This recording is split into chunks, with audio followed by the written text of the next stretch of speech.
Hello everybody, my name is Hum, and this is BioShock Infinite for the PC. It's any percent. I currently have third place in this run, and I'm continuing to bring my time down with new skips that have been found and just better optimization in general. So I'm going to approach this. I have my splits up just like I would a normal run, and I'll approach this the same way that I would a normal run. So I'm using splits that remove loads, but I do at the bottom have an RTA timer as well. So that'll be basically where I kind of come up with my time estimate will be the RTA time, because at AGDQ we're not going to be removing loads or anything. So that's about all I have to say. We're going to play on easy mode because that's the easiest category to kill enemies in the game and allows us to focus more on going fast. But I think that's enough of an introduction. I'm going to get started, so let's get started here. At AGDQ, if I were to run this game, I'd probably start the timer when I hit enter to go into the game, but the timer actually starts right at the first dialogue coming up here. So right here. I don't think we'll start the timer there. I think we'll probably start it when we hit start game. But that's only like 20 seconds, so I'll make sure to factor that in when I put in my estimate.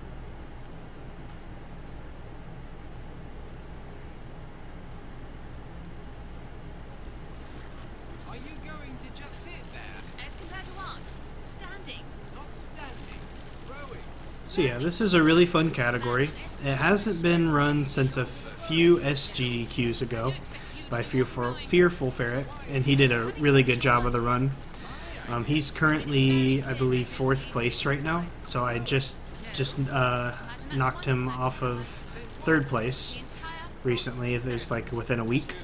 And that's mostly due to the fact that there have been a couple skips that have been found and just general improvements. I've gotten better. The category's gotten better. There's just as of now there are like 1 or 2 pretty large skips. One saves almost 2 minutes, as opposed to what used to be done in a Ferret's run. So that's really cool that we can add that in. And there's just a couple other really small things throughout the run that weren't done back when he used to run the game. So this run has changed quite a bit, and it's always been pretty popular in different marathons. I know it did pretty well at ESA.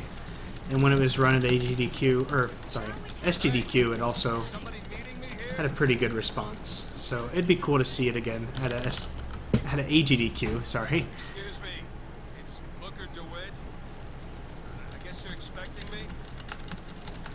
So we have a small little intro in here where we go up this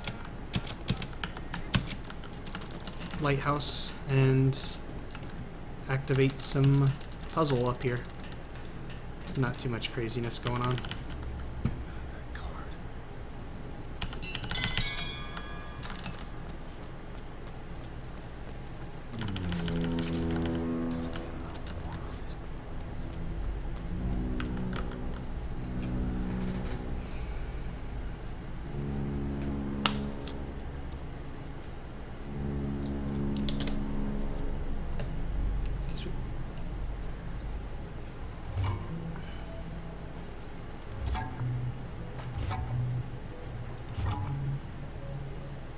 But yeah, so this game's been getting very interesting lately. So right after ESA, I know I had done runs of this game before, probably about a year ago, and I didn't really get a very good time, and I kind of got bored with it pretty quickly. But after ESA, a lot of people were getting really attached to the game. There was right now, there's probably about 4 people that are kind of taking the run fairly seriously, 4 or 5.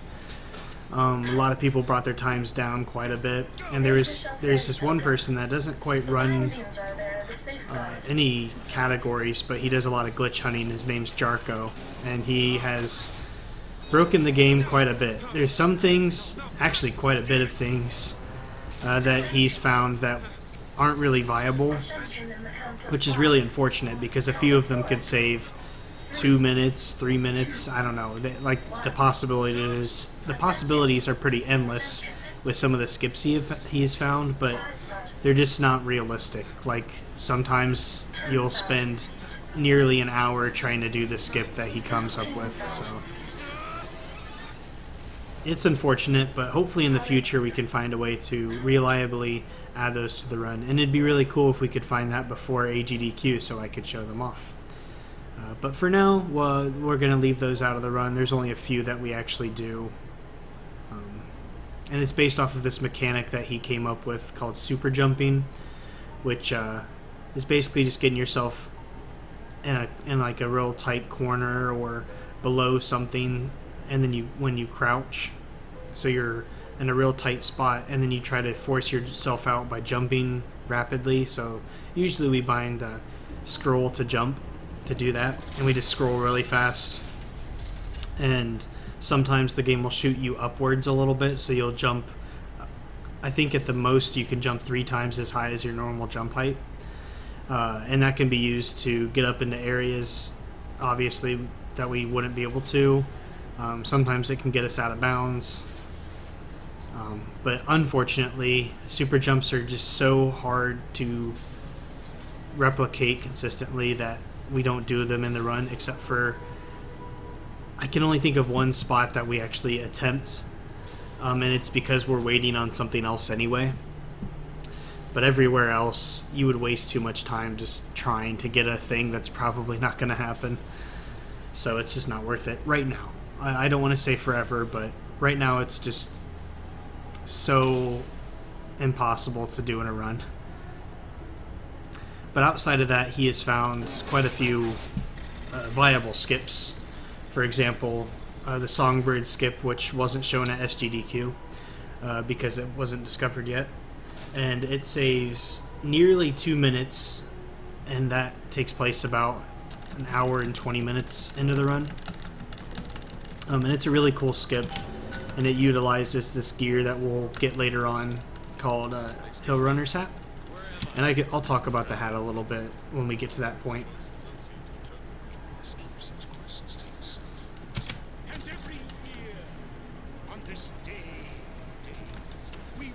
So to talk a little bit about the frame rate of this game, it's actually a very crucial element of the run. So we actually run the game at low quality. One, to cut down on loading times. Even though we remove loads for RTA, it helps. But also, we can boost our frame rate when we uncap it. So by uncapping our frame rate, we can reach stuff like 200 to 250 frames per second, and that can cause the game to get really confused at points. And we actually use this to climb up a wall later on in the run, so that we can get out of bounds and go to an area without having to go to an actual elevator and watch a cutscene and stuff. So you'll see throughout the run just like little moments where we utilize the frame rate to kind of glitch the game out a little bit and jump onto areas that we shouldn't. So you'll see that throughout. And if you're ever confused about why the game looks a little worse than you remember, that's probably why, because we're on very low quality.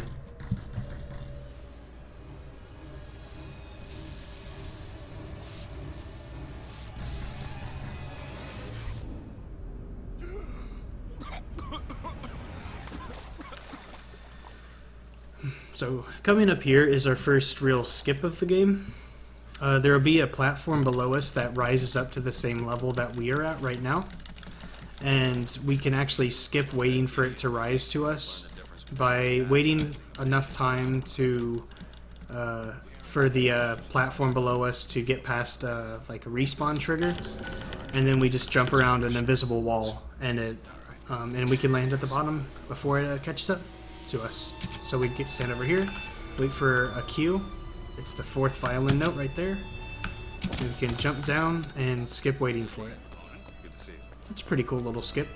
Saves probably about 10 seconds, and it's really not too hard. Like, I feel like most people could kind of pick up the game and figure out the audio cue and do it pretty quickly. So, it's not bad. Not bad when you can do little cool skips. Yeah, so that's an example of the frame rate doing some weird stuff. So normally you couldn't jump up to this tree, but sometimes it doesn't work. Yeah, so you could see like I was kind of glitching out a little bit. That was due to the really high frame rate. So it allowed me to kind of climb up the little like tree bottom here to get up above it and stand within the tree. It's a little cool little thing. It's not useful there, but it is useful later in the run.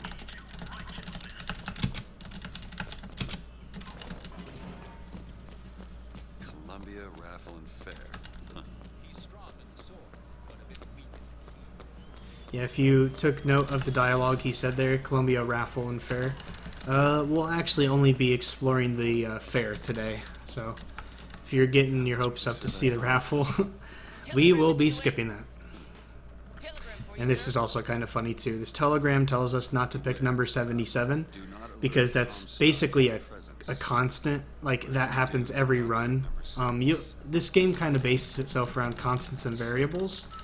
That's like a big part of the story. Like, in some universes things can vary, but in some but sometimes, no matter what, there is a variable that is always the same, and picking number 77 is supposed to be a constant, but we can actually skip it by jumping on these platforms, going out of bounds, and skipping the raffle entirely.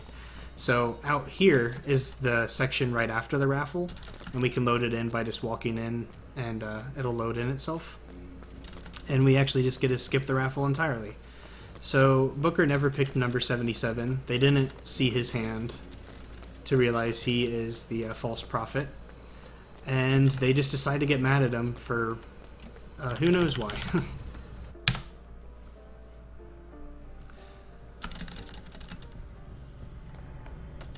So here we see the Lutece twins again. She's holding a vial that has our shields. If you're familiar at all with games like Halo or something, that's kind of what this is. It's a regeneratable portion of health, and it comes in handy a few times in the run because it regenerates, and an item that we'll be getting later on that I mentioned earlier called Hero Runner's Hat gives you a speed boost whenever you deplete the shields. So we take advantage of those two mechanics later on, and you'll get to see that once I get the hat.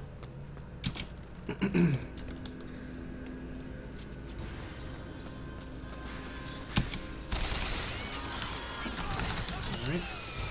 So normally that vigor that we just picked up, a Devil's Kiss, it's basically a flame magic power. Normally we'd get that after fighting this thing called a fireman, right after the raffle, but since we skipped the raffle area, there was no enemy there, and there was no vigor. But we need that vigor throughout a lot of the run because it's really powerful and it helps us do a lot of fights easier. So it's really convenient that there happens to be one right there that we can pick up on the way.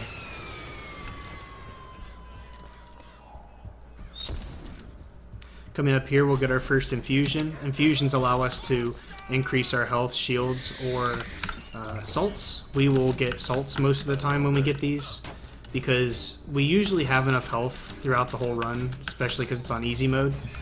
We don't really want to increase our shields because we want to deplete those as often as possible, like I said with the Hill Runner's Hat item.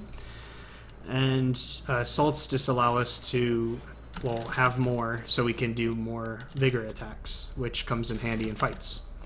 So the idea that speedrunners only care about salt, I guess it kind of reigns true here.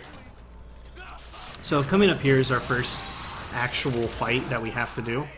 It's against this little crow guy, but we can drop 2 traps with our Devil's Kiss here, and it'll kill him instantly, because he'll just run into it right about now. He's a little slow. He'll run into it, and the 2 traps will be enough damage to kill him. So it's a little easy that way. I can get to Monument Island from that station. And as you see, as I'm jumping on these hooks here, I kind of shake my camera a little bit. If you shake it just enough before you attach to the hook, your camera won't lock. Normally the camera will lock for a little bit in a certain direction, and you won't be able to hook on the next thing because your camera won't be facing it. But you can prevent the camera from locking by just shaking the camera a little bit while you're in the air.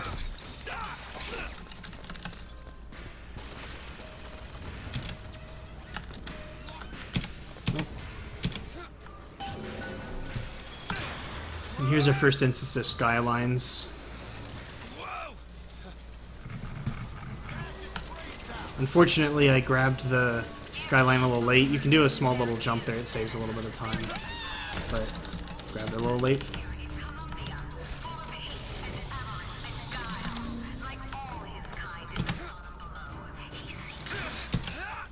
That's unfortunate. There is a skip right here where if you jump right in front onto the skyline right in front of that piece of cargo there, you'll kind of glitch the game out. There's an example of the camera locking. I guess I didn't shake the mouse enough. But yeah, if you jump right in front of the cargo, then the game kind of freaks out a little bit, and I think it's like has to do with the frame rate as well. It'll shoot you across the skyline like super fast, and then you'll get there before a ship with enemies gets there to the area, to the next area. So you can skyline strike one of the enemies, and then you'll just be like floating above the air, so you can run to this section that I'm at right now without having to do the other skyline section that I had to do. It saves about 15 or so seconds, and it's not like the end of the world if you don't get it, unless you're like going for a world record or something. So you can kind of continue the run for the most part if you don't get it. And even like the world record holder, I think he doesn't reset if he gets it, or if he doesn't get it rather. So it's not the end of the world or anything. So right now I have to wait for this elevator to go to the top, and we're gonna go to this section next. So I just dropped a trap. The first one hit the door slightly, so it kind of ended up in the air. So that was unintended. But the second one is in the right spot, so I'm hoping that works. It'll just kill an enemy early, and we won't have to shoot them. So that'll be good if it works.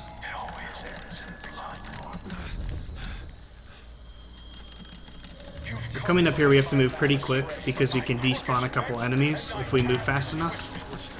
So hopefully it works. Holy shit. I don't think it worked.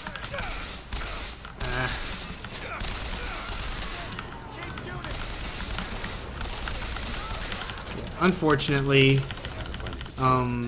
the first guy that ran out triggered the first vigor trap I threw, so he actually respawned, and everything kind of got slowed down as a result of that, so the despawn didn't work the way it's intended.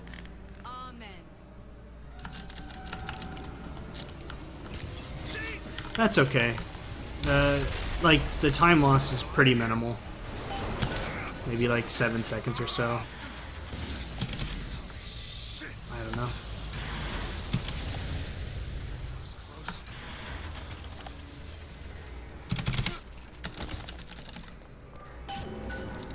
So next we're gonna go to Monument Island, Monument Tower, rather. We're at Monument Island, we're gonna go into the tower. And the tower is where Elizabeth is held. If you've played this game, you're probably very familiar with Elizabeth. She's basically the person that we're trying to escort through the rest of the game. But she actually she does pretty well on her own. We don't have to protect her, we don't have to carry her around like Resident Evil 4 or anything. We just kind of go places with her, and she kind of handles it on her own. She actually helps us quite a bit throughout the run as well, by giving us ammo and salts and health.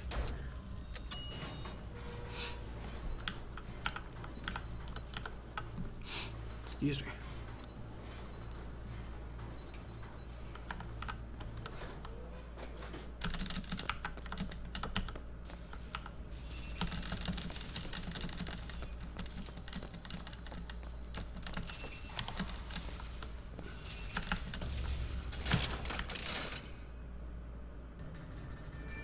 And there she is. So this little section's pretty slow. This will be a good section for probably donations, or I can catch up on talking about, if I'm talking about the history of the run, I can talk about it here. If there's anything I wasn't able to fully cover, I have a lot of time to talk about right here. So I guess while I'm waiting on these cutscenes and the little sections, I can talk a little bit about the gear that we're going to be focusing on pretty soon. So if you're unfamiliar with the game, there's these items called gears, and they're basically just different clothing items. I think there's hat, pants, shoes, and shirt. And the only one we really care about is this hat called Hill Runner's hat. And basically, when wearing Hill Runner's hat in this game, if you lose the yellow bar at the top, your shields, you'll gain a 50% speed boost and you're running. So obviously the implications of that are, well, they're pretty obvious from the get-go. If you damage yourself or fall from something high or have somebody damage your shields so you lose them, you'll gain a 50% speed boost. So, I mean, that'll help with movement in general. But there are also a couple runs that have been found where you can't reach certain triggers unless you have a little bit more speed than your normal running speed. And that's where Hill Runner's hat really comes in handy. There's a couple skips that save 2, 3, maybe even more time. Just because you have that extra speed boost. And we'll be grinding a little bit for that gear in the next section. So I just felt like I should explain it a little bit before we get there, since we don't really have too much to explain right here. To make this run more marathon safe, I will be only going for about 10 gears. There's an area where you can reload a checkpoint repeatedly to check this gearbox, and it changes which gear's in there every time. But it's still very rare to get this gear. So I'll probably only check about 10 to 15 times, which adds up to about maybe a minute or so. Maybe a minute to a minute 30. So I'll only check a little bit, and then to make sure it's more marathon friendly, I'll have a backup save. And if it happens in this run, I'll show you what I mean. But I have a backup save for the next chapter where I already had Hill Runner's hat. And I'll just go ahead and load that up after I finish the chapter. That way, I'm not losing any content, and the only real difference is that my health, salts, and ammo might be slightly different. But for the most part, the run will be the same, and I won't spend a bunch of time wasting people's time grinding for a gear that may or may not show up.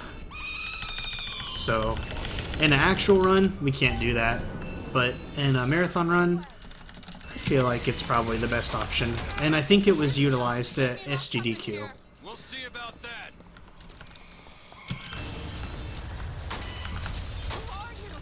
And while I understand that might have a little bit of negative feedback, it's really worth having that backup save, because the run's really cool, and outside of that, it's kind of hard to have the run in the marathon reliably, of course. So what you saw me there was I was jumping a little bit. So right now Songbird's kind of attacking the tower, and whenever he shakes the screen, basically, the Booker will kind of get frozen in place a little bit, but if you jump, you can kind of still be moving while that happens. So that's kind of what I was doing. I was just jumping while he was attacking, so I could still move forward without him slowing me down. As you can see there, she was kind of in the wall. I don't know if I was pointing my camera to it very well, but I stood in front of her when she was supposed to move this direction a little bit, so she's offset. Like right here, you can see she's not pushing against the wall, she's pushing against nothing. They're pretty funny. This way. Nope. You can get stuck there a little bit if you're not lucky. We have to keep moving. Careful, Elizabeth. Oh. So after we open this door, there will be a saving profile thing up at the top right of the screen.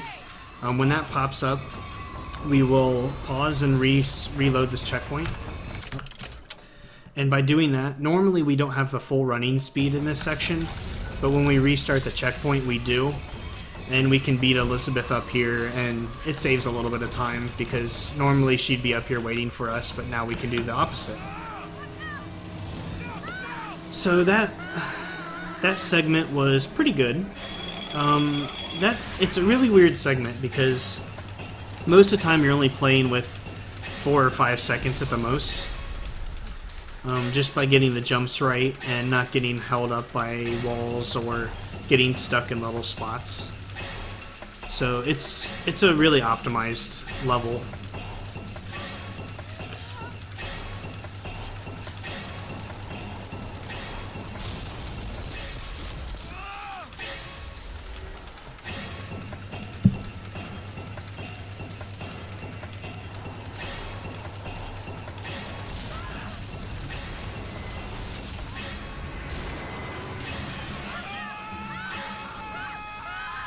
And here, Liz and Booker show off their excellent diving skills. I don't know if he does like a face plant or like, I don't know, but I mean, you can talk all day about how almost everything Booker does would nearly kill him in the real world, but you know, this game's going for cool visuals and awesome effects and stuff, so it's not really focused on realism. I think there was a quote from AGDQ where Fearful Ferret said, like, this game's about quantum physics or something, so don't question it. Don't question anything in this run, pretty much. So, yeah. Let's see. So we're at Battleship Bay. We have a short little cutscene coming up here, and another cutscene, and then after that, there's supposed to be a cutscene with the Lutece twins again, where they have us choose between 2 different necklaces. If all goes well, we'll be able to skip that. There's like a short portion of time where they're having a conversation and you can't activate the cutscene, so you're good to pretty much try for the skip that I'm about to do for about 10 seconds or so before you're kind of going to lose time if you don't get it right away. But basically it utilizes good movement, of course, and it also uses the frame rate thing a little bit as well. And it helps you jump over on top of this shop building thing, and you can jump right over the cutscene instead of doing the cutscene. So that'll come up pretty shortly here. I know a lot of people like to choose, like, vote between which necklace the person's going to choose, because both of them take the same amount of time to pick, but there's actually a third choice that we can go for. And it's a little tougher and you need to have some finesse with it, but if you can do it, then you don't have to choose either of them. And we call that skip neither skip. So it's right after this cutscene and a little bit of running. You can see here that the 3 male models right here are the same, and the 2 female models are the same.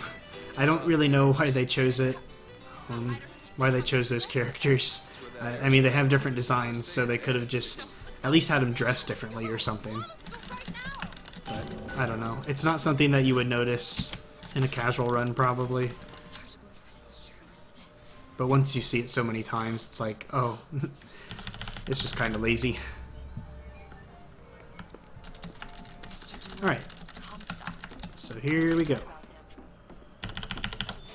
Sometimes we'll check, like, things nearby since they're on the way. Mr. DeWitt, here. Come look at these. Cage. Nothing beats the cage. Never mind. Try once more. Once more. Nah, never mind.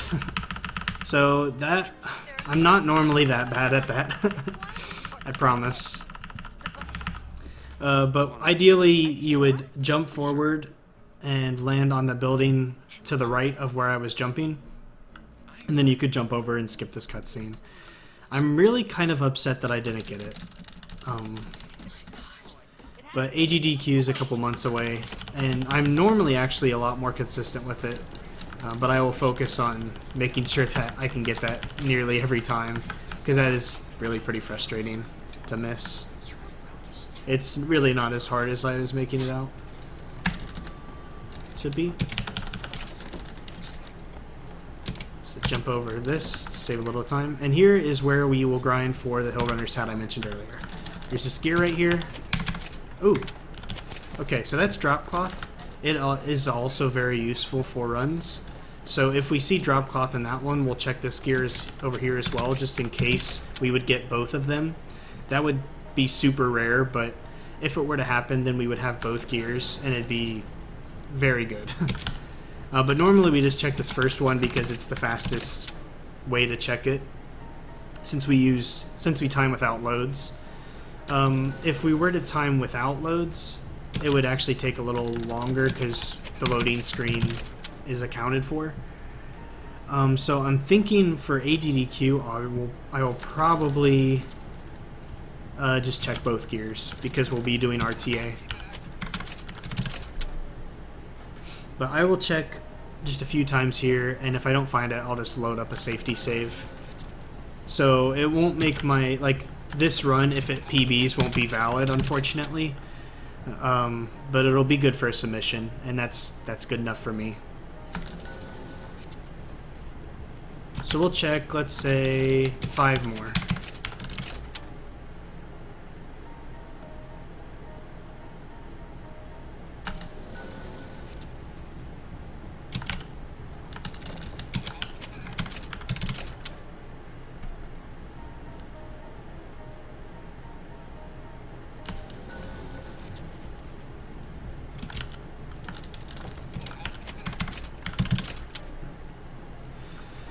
Just a few more. Hopefully we can just actually get it.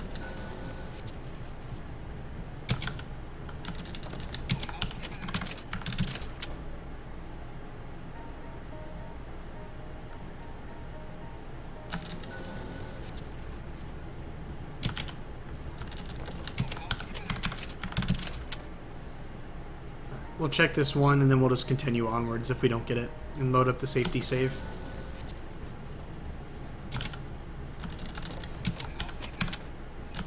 Okay, so we'll check this gear coming up here. Hopefully it exists in this box. It didn't. Unfortunately, we won't be getting it for real in this run. Hopefully it'll happen in AGDQ. What was it that... Oh, she didn't spawn in the right spot. Oh, she came up. Okay, that's cool. So here we can jump on this trash can and do that super jump that I mentioned earlier. If we... This trash can is not... Okay. Well, normally we get up there, but the trash can was not cooperating. That trash can has a tendency to be really finicky. But the super jump that I would be doing is very inconsistent anyway, and we usually just do it because we have to wait anyway, and it almost never works out in our favor.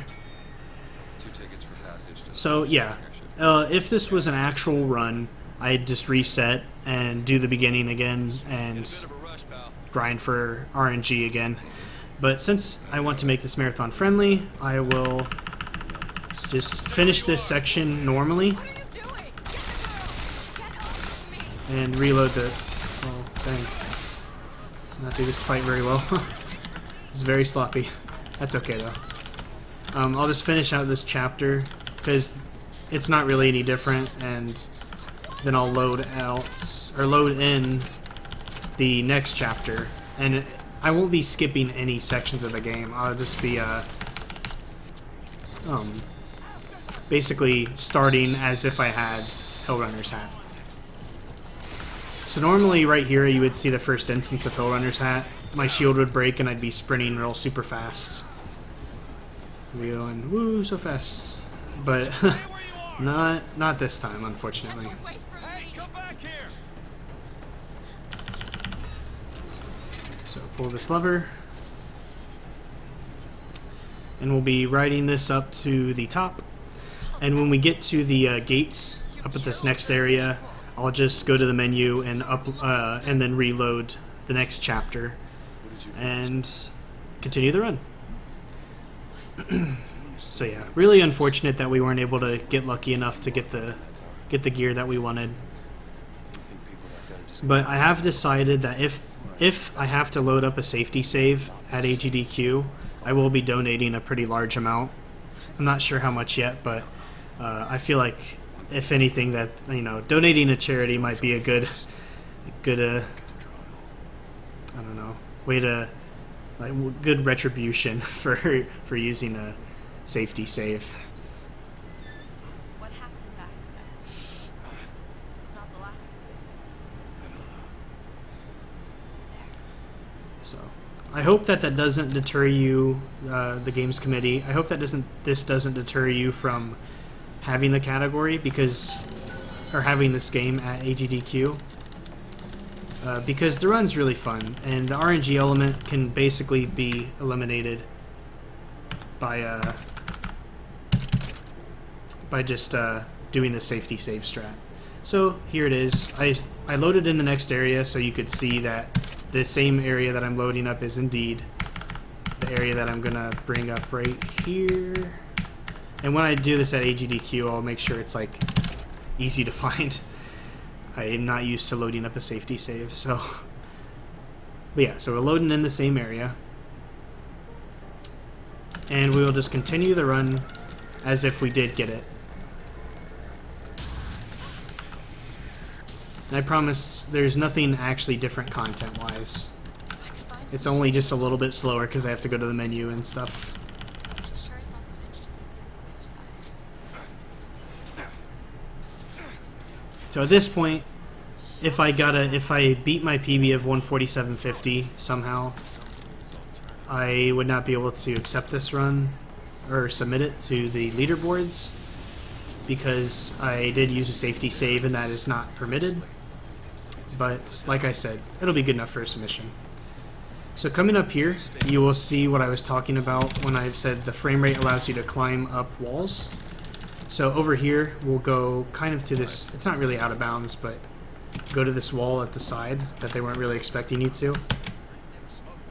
And you can climb up this wall by just kind of holding forward. imagine they were interested in meeting you? And it's kind of funny because we use this to get out of bounds right here This place before I got here. and load in an area that we were going to go to anyway. But to get to this area, normally we would take an elevator, but instead we just kind of made our own elevator. So it's kind of funny. So we'll run and then run in this open area where we'll load in the next place and continue onwards. And right there you could see there's like, I was kind of moving a little fast and I had like some lines on the screen. That has to do with Hill Runner's hat. Oh, whoops.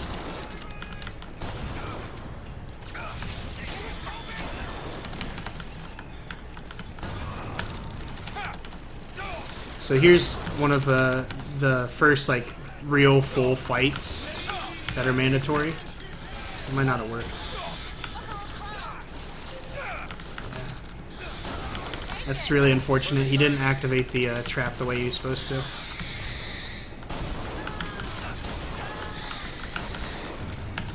So that fight didn't go quite as the way we would want it to, but that's okay. Those tears of yours might come up next time. So we can activate this lever over here and go to the next place.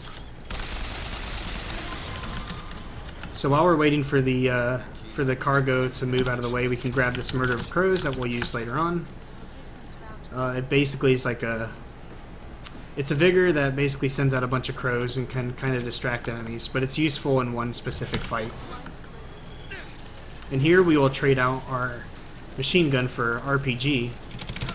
An RPG does a lot of things. So first it does a lot of damage, and it also can be used to damage ourselves. And you'll get to see the implications of why HRH is so good. Or Hill Runner's hat. So I can damage myself to destroy my shield, and I get the speed boost automatically. So I can activate the speed boost whenever I choose to. Really cool. So that kind of goes along with the fact that like having Hill Runner's hat not only makes the game, or allows you to do a few crazy skips, it also allows you to just kind of move faster in general. She's taking her time. This part's a little weird. Sometimes she'll appear right in front of it and start doing the cutscene. Sometimes she'll take a little while to get there. it doesn't like destroy your time saves, but it can be kind of unfortunate. Slade? Is that you? Like for the most, oh, that was not good. Accidentally grabbed some health. Look, I see you're caught up in some kind of jam here. Because coming up here, we need to do a Shock jockey? suicide through a door, and we need to be at low health for that. So we actually need to be at 1 health, because the way this game works is when you're at 1 health, you're invincible for a while, but after that point, if you're at 1 health, then your next hit will kill you. So we need to be at 1 health before we do the suicide, and we kind of want to be set up for that so we don't lose any time during an actual important part. Hopefully, fortunately, I think I'm good, but that would be good. So coming up here, we'll run up to this door over like directly in front of me, but we'll suicide through it, and we'll load in the next area. So we'll get revived, but we'll be revived in a different area because we hit a trigger for it. And we'll skip having to do like 2 mandatory fights and a bunch of other stuff too. So it's actually like really useful. And we'll actually be doing it again. So we're going to get ourselves close to death again. And then we're going to do one where we activate Hill Runner's hat and then suicide afterwards because we need enough speed. Coming up, it'll be right here. I'll explain it in just a second. I actually didn't get it. That's unfortunate. That almost never happens. But yeah, so you need to have the speed of Hill Runner's hat for this one up here, but you also need to like be quick about it. So you like get yourself down to this health, but you also have to be able to do it before your speed from Hill Runner's hat dies out, so that you have the speed to hit this trigger, the one that said collect shock jockey from Slate. It's pretty far past the door, so you have to have enough speed to reach it with your like dead body. And yeah, sorry if that was hard to explain. I probably will have another commentator explain it for me, because there's a lot of things I need to focus on when I do that trick. And as you can see, trying to explain it while doing the trick caused me to kind of mess it up. So I'll probably have somebody else explain that for me. You're not done here, soldier! Eat everything that's on your plate! Finish it! But to basically go over what that skips is normally you would go to this whole another area where you would you'd fight like how many waves? Like 4 different waves of enemies, and like a bunch of different. You'd have a bunch of different cutscenes you had to deal with, and just like there's a whole lot of different things you skip by doing that. I think I don't know how much it saves. Probably upwards of 3 minutes if I had to guess. So it's really useful. So now we're just gonna leave this area because we came here to get the shock jockey. And that's really all we're here for. So now we can head out and return to the area that we went to before. You've seen what Comstock has done to my history. Now see how he Right along here, doing damage to get the speed boost every so often. And leave the way we came. So that, yeah, you can see I lost a little bit of time there, but that was because I messed up the trick the first time, which really is super rare, and I think it was probably just because I was trying to explain the trick in depth as I was doing it. So I don't expect that to happen at the marathon at all. And even if it does, it only costs like 15 seconds or so. Maybe a little bit more, but really not that much.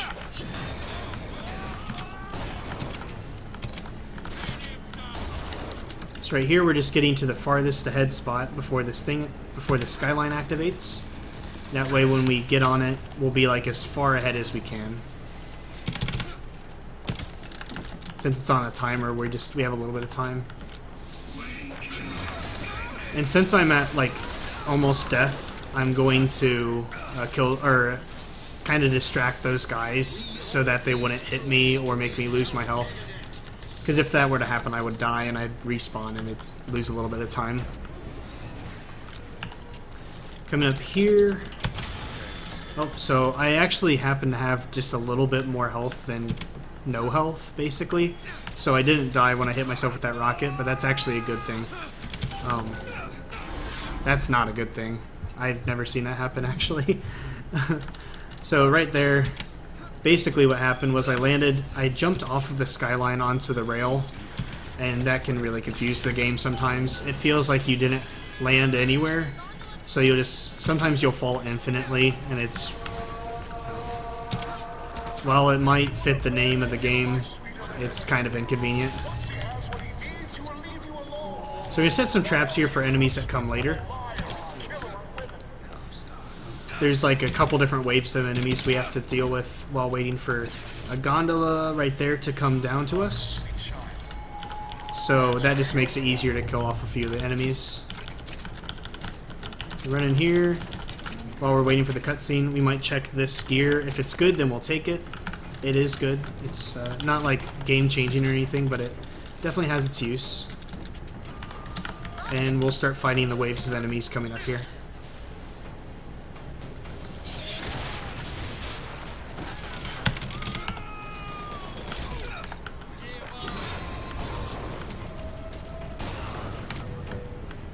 So this whole area or section is on a timer. Like I said, you have to wait for that gondola to come, and it's not sped up in any way. Except for you can, and I'll show it to you, but you can jump to it early, and that saves a little bit of time, but you can't speed up the gondola itself. So basically, as long as you do this fight semi-optimally, you're gonna be good enough. Like, you're not gonna lose any time in this section. So now we have a wave of about 5 regular soldier enemies, and they're just gonna, by standing here, they'll just kind of come to us. And like I said, we're not incentivized to do this section any faster because it's on a timer. So we'll just let them come to us. I've got ammo.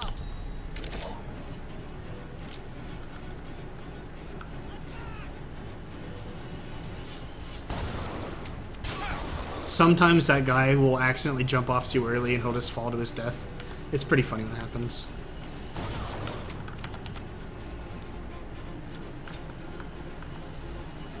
Alright. And now we have the essentially third wave. It's another set of 5 regular soldiers, but 2 of them will jump down to that area I set traps earlier, which will kill them instantly. And then it just kind of, I don't know. I feel like it makes it a little faster, but and it doesn't really matter too much. It just kind of like ends my troubles a little bit. And actually, the one guy didn't die, so there's actually only one person that got killed by it. And after that, we'll hop up here to get ready for a Patriot that's going to spawn on this gondola. So we'll throw a trap, hopefully. There's a Yeah, that's a Patriot. bad location. But we can't activate the, there's a lockpick on this gondola, and we can't activate it until all the enemies are dead. So we want to kill him early. And then here comes where we can jump on the gondola a little early. If we damage ourselves, get the speed boost, and then jump, there's a chance that we'll land on it. So let's wait for a little longer. Oh, I accidentally grabbed the skyline, which is unfortunate. And the game's thoroughly confused. I don't really know what's going on, to be honest with you. So, while that sucked, Give it a whirl. it's not the end of the world. It saves probably maybe 10 seconds. Ready. And it's usually very consistent. You kind of have to point upwards a little bit when you do the jump. Otherwise, like what happened there, you'll just attach to the skyline, even though you're not even facing it. Kept repeating a woman's name. So, and coming up here, we can kill ourselves to get to the area coming up before the gondola gets there. So we need to get our health down to kill percent. It was a fine thing you came along with me. Hopefully we can do so. Okay. Yeah. So now we stand over here I come here to pay and wait for a certain dialogue. What do you think that was? Charity? Somebody So right after this text fades away, exchange for you. we can kill ourselves. And we'll get respawned to the next area before the gondola's there, so you can see it's still on its way. So it's a nice little time saver. And by doing that, it resets our ammo and health. So if we were low on ammo or health, or I don't know if it does salts too. It might. But if we were low on any of those things, then Profit on their side.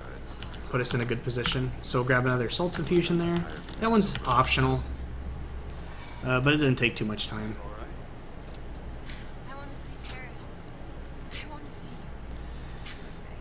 So yeah, I definitely, There's no one.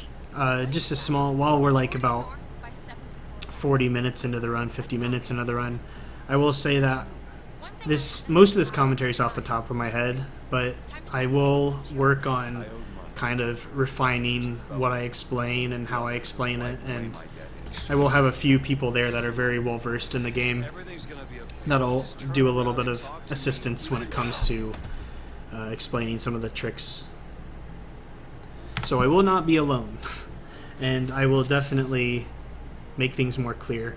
And my plan is to have people, some of my other friends in the community, listen to my commentary a few times to basically tell me what things are clear, what things aren't, and I kind of want to get a wide variety of people. So people that have played the game and know all the mechanics, people who have done speedruns of the game, people who have never even played the game, and possibly even people that don't know what speedruns are, just so I can get feedback from all those types of different people. So please, if the commentary isn't the way that you want it to be, I'm plan to refine it do a very good job refining it by the time AGDQ comes around. So we have about another minute and 10 seconds where we have a mandatory cutscene. This cutscene's kind of unfortunate because there's no way to skip it, and there's never gonna be a way to skip it. It's basically activated when you leave one place to go to another, and those places aren't nearby each other. You can't jump from one area to the other and load it in like we have in other places. There's nothing we can do. And it's unfortunate because this is like 2 minutes. If there is some way to skip it, it'd be awesome. Already a fight to win. The question is, which side you on? Comstock is the god of the white man, the rich man, the pitiless man. But if you believe in common folk, then join But yeah, this in the righteous folk. Then the run really picks up in the next couple areas here. Really, for the most part, it's big stuff back to back to back to back until the end of the run. And this is really where it gets exciting. If you have a good run, you're probably a little nervous or excited or just, enjoying everything about the run at this point. The skips are really cool when you get them, and they're also challenging too. So it's a little bit of nervousness and excitement during this section of the game, especially if you have been grinding for a long time to get a good Hill Runner's hat drop, and then you're at this section, you're usually pretty nervous. So normally you'd have to run around and get to, go through that area to get here, but you can actually just jump around those little pipes rather. Damage myself with those traps there just to speed this section up a little bit, and you can use the frame rate to climb up here. You can damage yourself here, and whoops, didn't jump, so let me just retry that.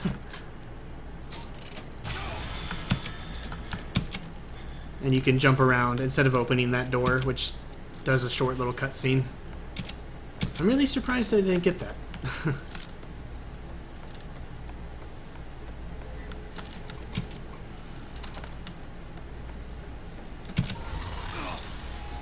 Elizabeth!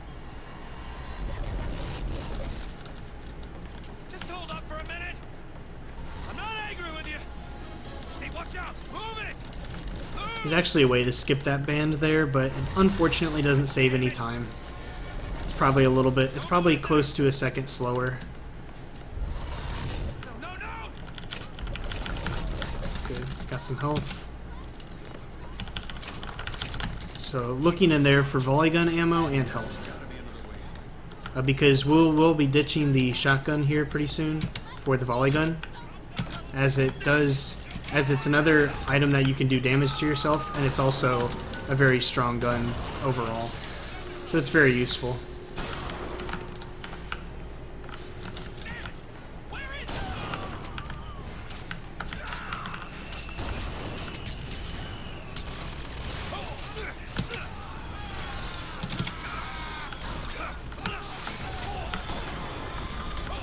So we'll steal the volley gun from this guy, and we'll go up to this section and kill the last person. And that fight's over.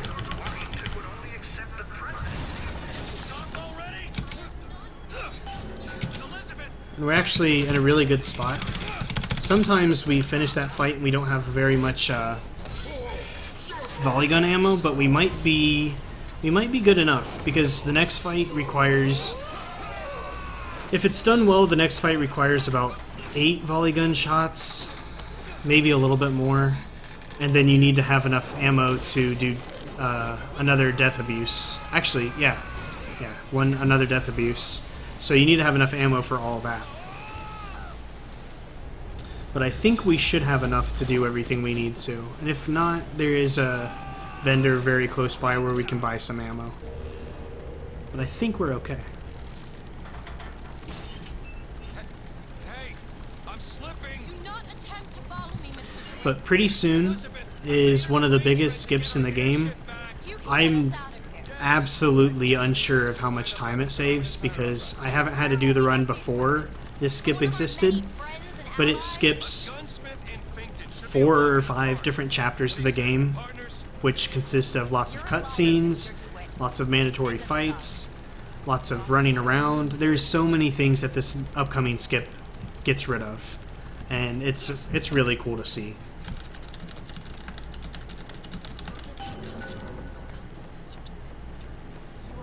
So we're going to run up here and buy a damage boost for our volley gun, because we use the volley gun almost exclusively. So we have the money for it, so we might as well. So there's 2 cops here we gotta take out.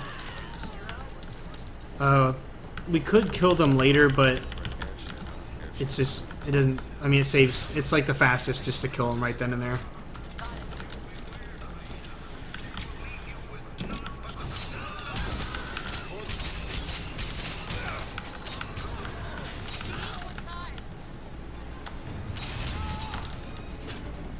Unfortunately, I didn't have enough salts to kill the guys over here. Normally there'd be 2 traps and I just kill them all right away, but unfortunately I only had enough salts for 1 trap, so we'll lose a little bit of time there. It's very, very unfortunate.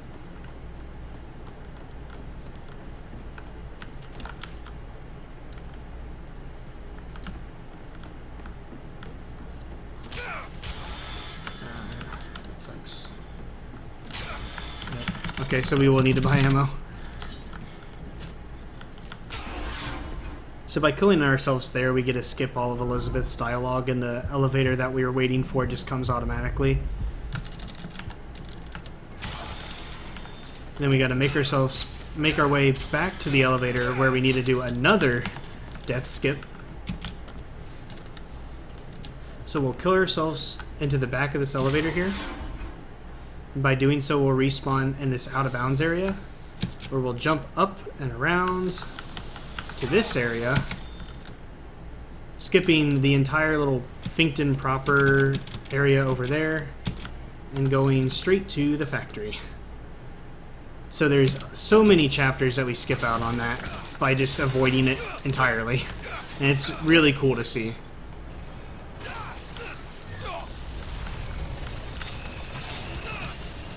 So now we are once again getting ready to set up for another death warp through this gate coming up.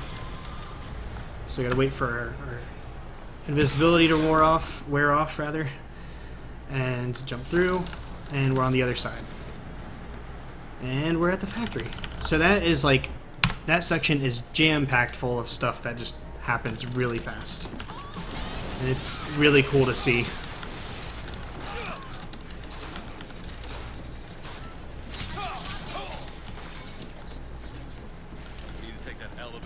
So we take a quick elevator ride. This gives us some time for it to glitch out. You can actually like get through Elizabeth here. The game gets really weirded out when you like do the suicide things to skip sections of the game. So sometimes you can just walk through enemies. That comes up later in the run, really close to the end. Which is really funny to show off. There's a lot of really goofy things you can do.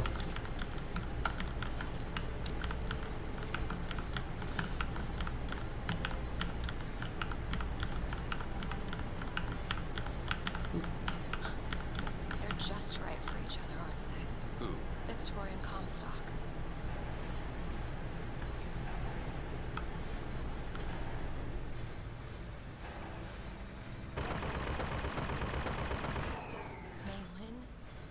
Mr. Lin? My God, I was so set on getting to Paris. So we're gonna activate this phone here. Couldn't have known this would happen. I had a role in this catastrophe. If you want to pretend that we're purely innocents in this, then that's your prerogative, but...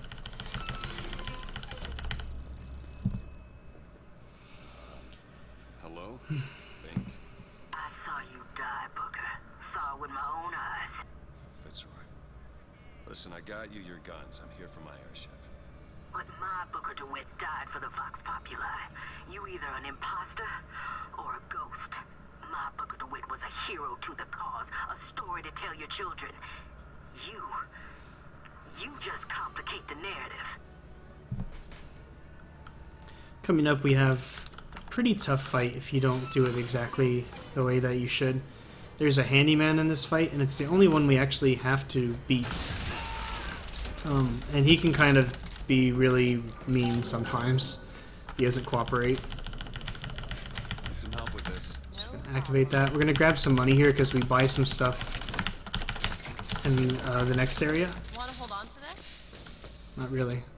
I'm gonna set some traps for enemies later on, Here you go. so they'll activate those. Thanks, Liz. And we're gonna grab this crank gun right here because it's really useful for defeating the handyman. Set some more traps here. Since we're waiting for the enemies to start coming anyway, we can use this time to set traps and just prepare for the fight. We'll jump over here. Dispatch these enemies. And make our way to this... Oh, jumped to the wrong area. That's okay though. Jump to the next area where we'll be doing the majority of the rest of the fight. So the handyman spawns over there. So we'll set a trap to kind of do some damage to him before he shows up. Perfect timing. As you see, he has made it.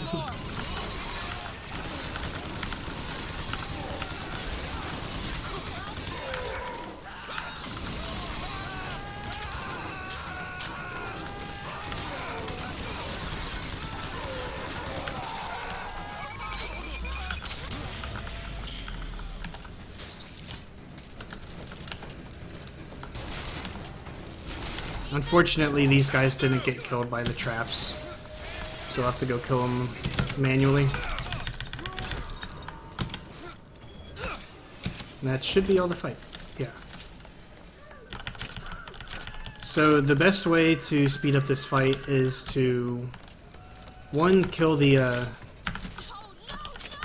just kill the enemies faster, obviously.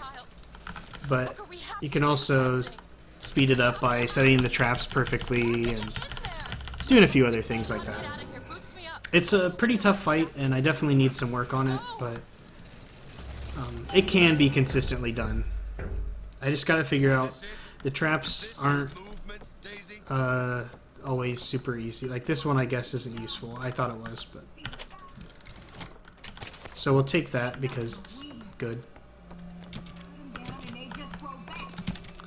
And that's the last gear that we'll have a chance to grab. And it was a good one, so that's cool. She just killed Daisy. Here's another example of the game kind of glitching out because we've done so many suicides and stuff. It's kind of funny. You can like glitch through them. And here we'll actually grab a health infusion because we don't really need any more salts. And there's a little bit of time we have to wait anyway, so we like just grab it because we can. Just what the doctor ordered. Do a little damage abuse to keep up with her.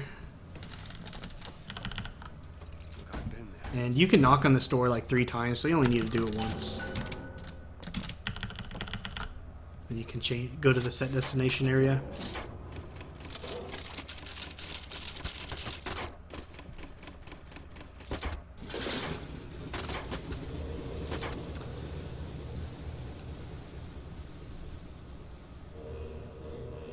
Elizabeth.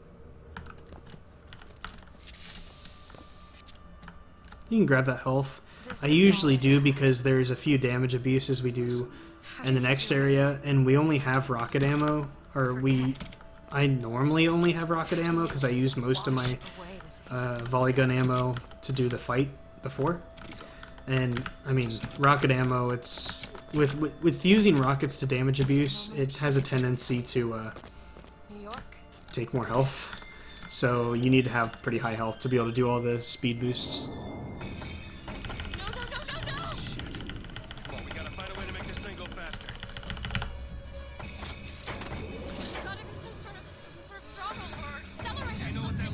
So I know you guys are all in extreme suspense, but don't you worry. I know that Songbird looks like he's about to put an end to Liz and Booker here, but they will come out just alright. They will just be okay. Booker will take a nap, and Elizabeth will try to open a door by pulling it. Here you are.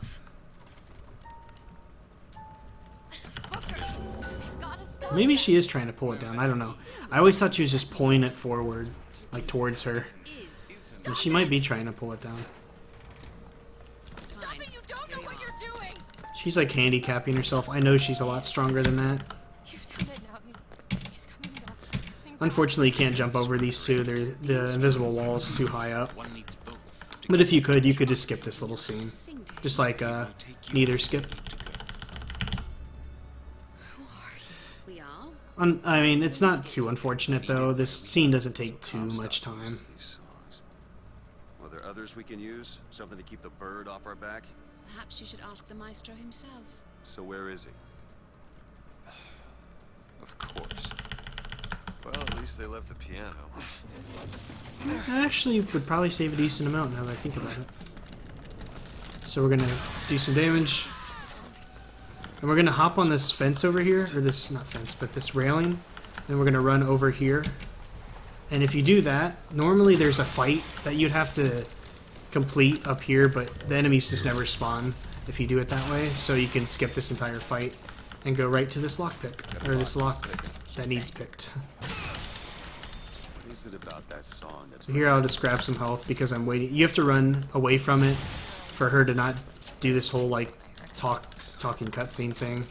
And over here I'll buy ammo for my guns.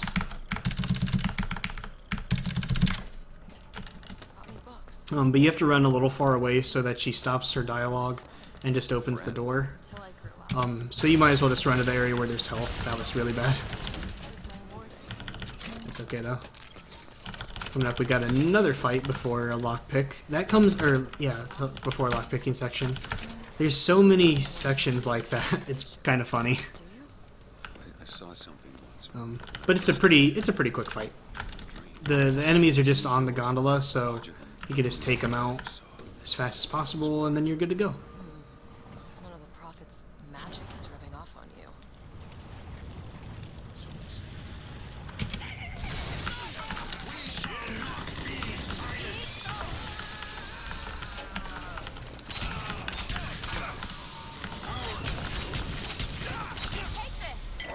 obliged. Okay. That wasn't a great fight. I'll see what I can do. That's okay though. The difference between a good and a great fight is usually pretty minimal. Like it's not gonna be the end of the world or anything. Those two are. Oh, They, well, at least she Yeah. invented the technology that allows the city to float. Giant balloons. Quantum Oh. particles. okay. Suspended I'll in be right back. space-time I gotta go at check rest. something actually. I feel so bad that I have to do this in the middle of a run. Dang it. I'll be right back, I'm sorry. Several years ago. I told you they'd come. No, you didn't. Right. I was going to tell you they'd come, But you didn't. but I don't. You sure that's right? Something tells me they're not exactly what they appear. I was going to have told you they'd come. No, The subjunctive. that's not the subjunctive. I don't think the syntax has been invented yet. It would have had to have been. Had to have had been. He seemed to. All right, sorry. I had. Oh wow. Oh, okay. The fact that Yeah. So we're back at the run, exactly. and whew. Okay. How do you suppose So I'm gonna continue on with the run now. So yeah, that was just like an elevator ride, and I think like the test win say some stuff.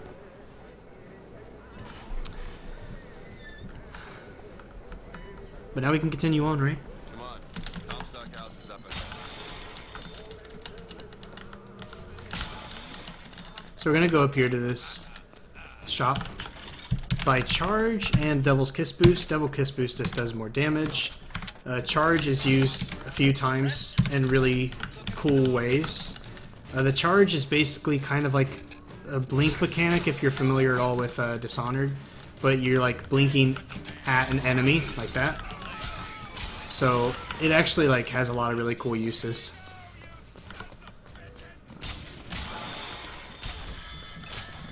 So we need to get ourselves close to death here and not die. Do not die, please. Okay. And we're gonna death abuse through this, which will respawn us right in front of it, but without the enemies attacking us. So we can activate the lockpick here. It's picking. Normally you can't activate a lockpick during a fight, but there's nobody attacking me right now. It's referenced by the lack of fight music. So you can activate that lockpick without killing enemies. And then I was able to skip, be able to return? yeah, just to be able to skip that whole section. Can you open this? Just had to kill those two guys using the charge mechanic. Let's hope we find one of those fools. This might be. Why are you so keen on lockpicking and code breaking? If you put a person in a cage, they develop an interest in such things. I suppose so. And I won't be locked up again.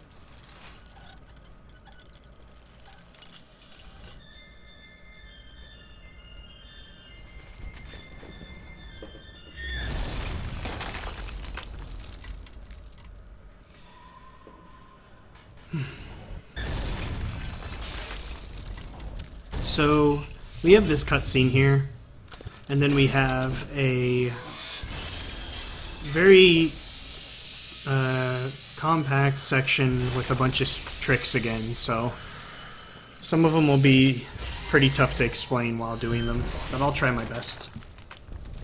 And we have a little bit of time in between the skips to explain them, so hopefully I can do that.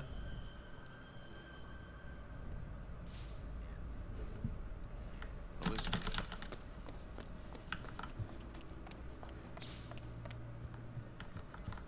Elizabeth, you, Promise me. I will stop him. That is an oath you cannot keep. You promise me that if it comes to it, you will not let him take me back. It won't come to that. All right.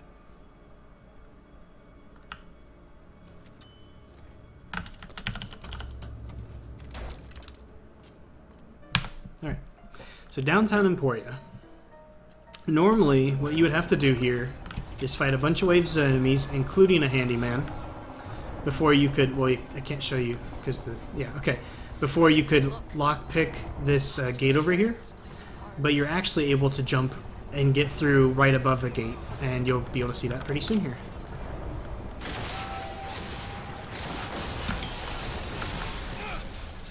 So we're going to take a skyline to this area right above the gate, or above the gate. We're going to jump on some small little areas over here. Then we're going to run up to it, aim down our sights, because that slows our downward momentum a little bit. And then we can just go right above the gate. And that eliminates a very long fight. I haven't played that fight since I did it casually, but I remember it being pretty lengthy. So we can just do some damage abuses here and there. We need to be at no health by the time we get to a certain area, so hurting ourselves is doing two things right now. It's getting us close to no health, and it's also making us move fast. So now we're at no health, and we're ready to kill ourselves through to the other side of this gate over here. And unfortunately, this one won't just automatically take us to the other side of the gate, but we can do a little thing here where we go onto this railing, and when you're on a railing, it doesn't respawn where you land if you fall off into the nothingness. So if you jump close enough to where our dead body fell, that's where you'll get respawned when you fall off into the nothingness. And yeah, land on the other side of the gate. So it's really cool. I didn't need to grab that, but that's okay. Now we have to... Normally we would activate a lever over there and do a cutscene, but if we use the Hill Runner's hat, speed boost, I can't talk right now, and jump into basically nothing, we can hit a trigger for a cutscene where we just skip the entire cutscene where Songbird steals Elizabeth, and yeah, really cool. And that'll probably be another section where I have somebody else explain it, because, geez, that was a lot to explain at one time while doing the tricks. That's like a mental note to myself, I need to have somebody explain that part for me, because there's so much mental stuff that's going on right at that point. So hopefully we have enough health to do all the speed boost through this section.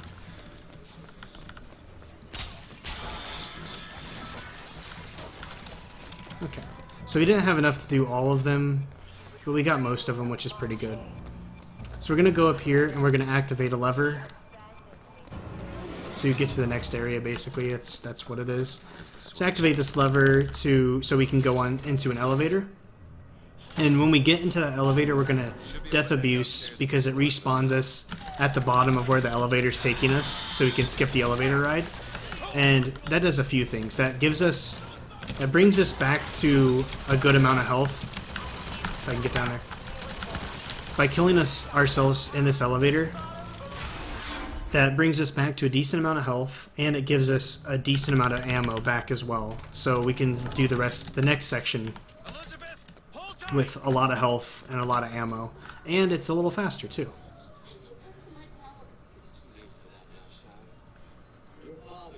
So we have to wait up at the top of these stairs before blue test twins spawn in, otherwise we'll soft lock the game.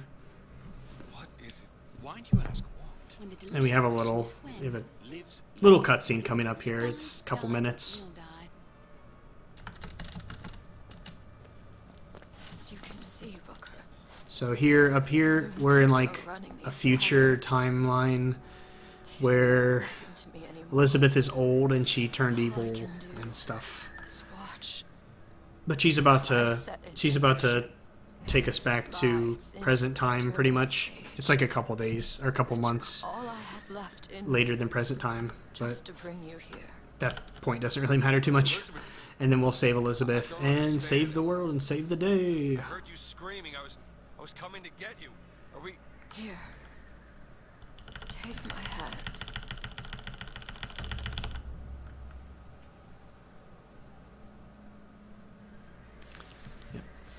So up here you'll see the New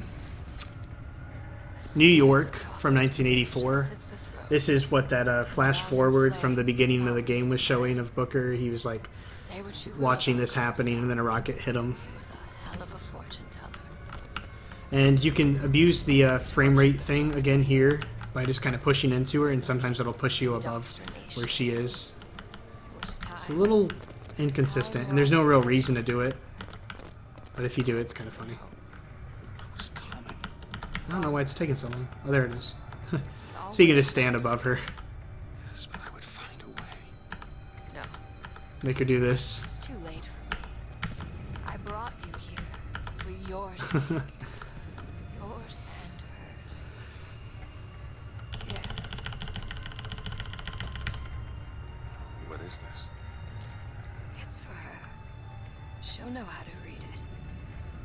What does it say? It's advice. Advice on what? How not to become me. Alright, so this next area, you have to activate a couple levers to save Elizabeth from the table she's stuck on. And it's you just basically do everything as intended, just quickly.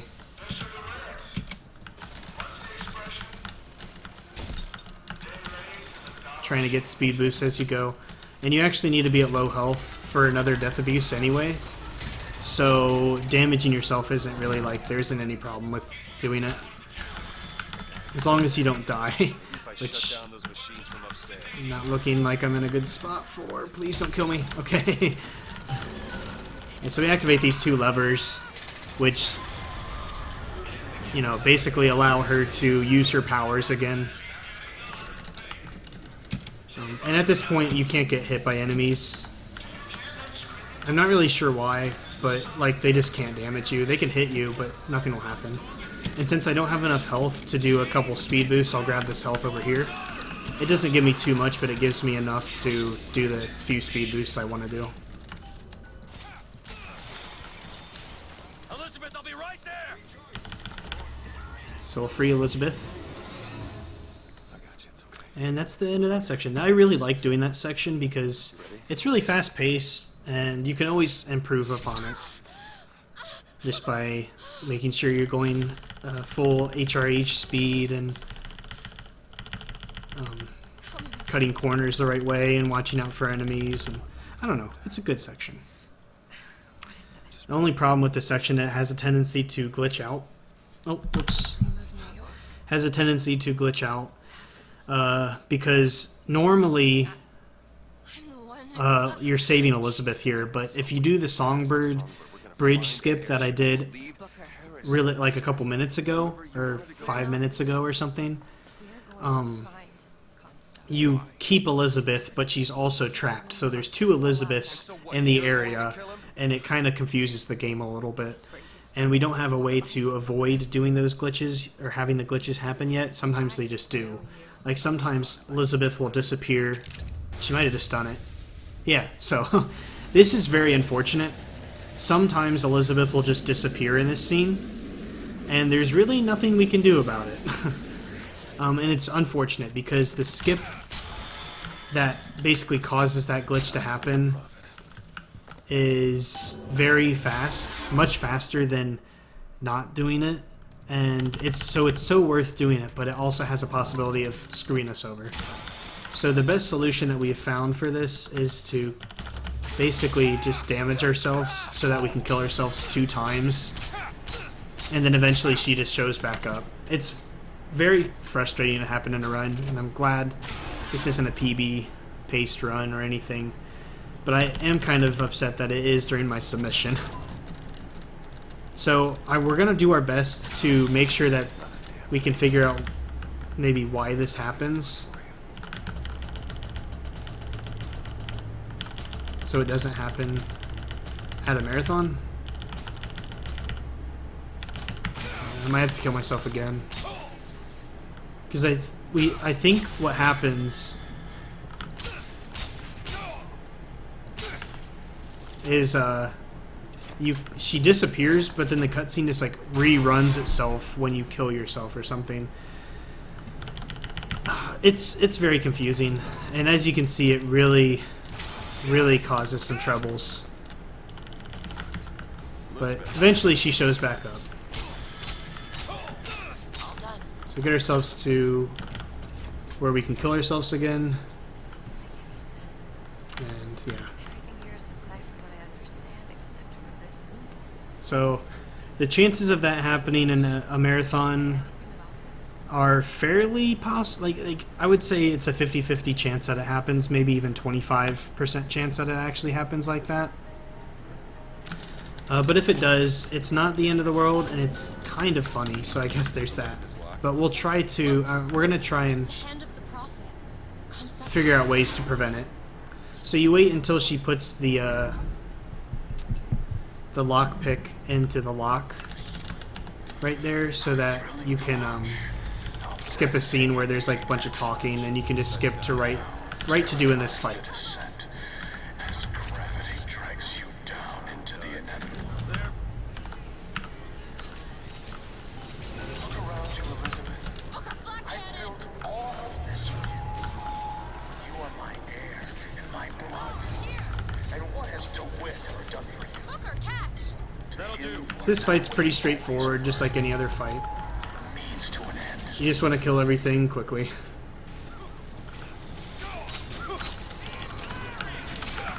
this ammo.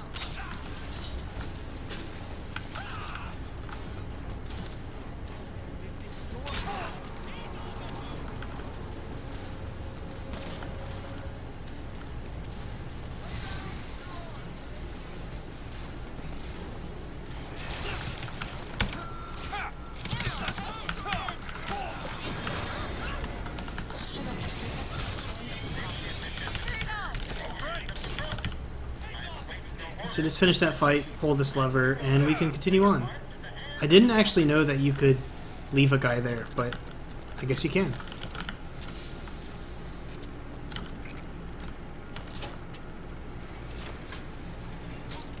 So that fight's pretty straightforward. Like I said, you kill the Patriot, then you kill a few guys, then you kill another Patriot, then you kill a few more guys, then you wait for the ship to come, kill the guys on there, and then you can activate this lever. See much use. Nothing too much to it, outside of just doing things quickly. Now coming up here, we have a section where we have a few... We're flying to the Hand of the Prophet, which is this ship that is owned by Comstock, the main antagonist of the game. And that's actually where he is. So we're going there to basically stop him, kill him, whatever. Not to meet us. And there's a couple ships that come and try and stop us from getting there, but they're really easy to take care of. This first one, normally this guy would die too.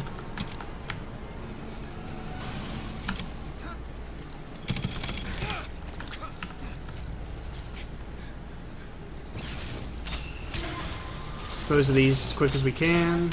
Another gunship on the left.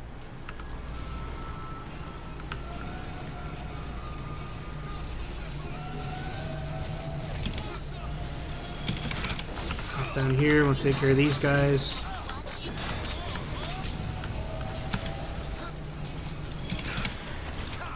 We got a short little period of time where we don't have anything to do, so just kind of wait.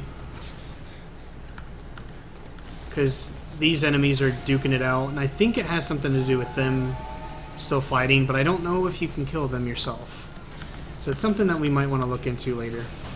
But you can see that ship in the distance over there. Kind of. You can't really see it from right here. But that's the one we're waiting on to show up next. Look out! More of them! I found ammo!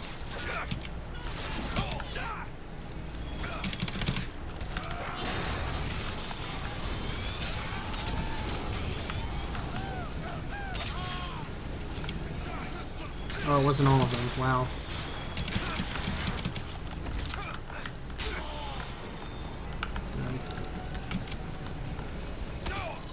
Need this? That'll Okay. do. So that didn't go perfectly, but that's not too bad.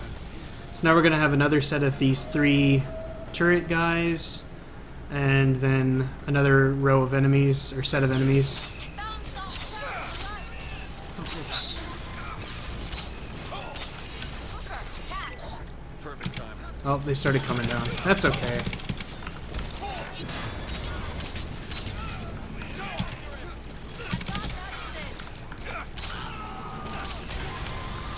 Take it!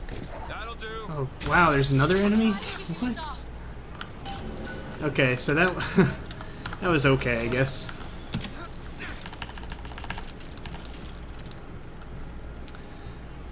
Definitely could have gone a little better, but that's alright. This run hasn't been super great, but I would say that this would be like the worst case scenario. So I guess on that, like when you think about it that way, this is actually like probably the best submission to have, because this is when things are like all kind of going the wrong way, and I wouldn't expect it to be any worse than this. So I guess bright side. So now we're just, if we get killed at a certain time, we can skip a little bit of dialogue here and just be right in the area that we need to be in next. So we're gonna let ourselves get killed there, but we're not in any rush to kill ourselves super fast. And then we'll be over here. This is the next section we need to be at. And hop on this skyline here. Skyline is clear. Up here, and press this lever. Once we hit this, or not lever, hit this button, and this button's actually on a small timer. So we have to wait for, I don't know how much time it is. I've never actually calculated it. But I have a few Qs here and there, so she's gonna give me ammo, but it wasn't showing up, so I just went ahead and got it myself for the final fight of the game. So we'll just wait over here until she says 3/4, and then we have about 20 seconds after that to where we can jump on the next skyline.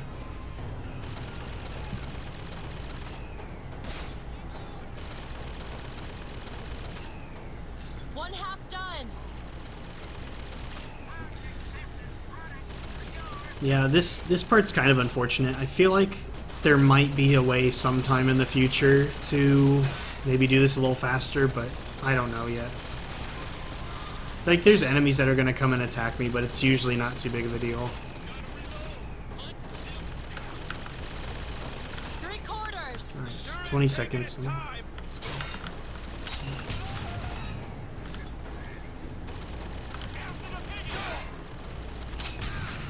Booker the barge.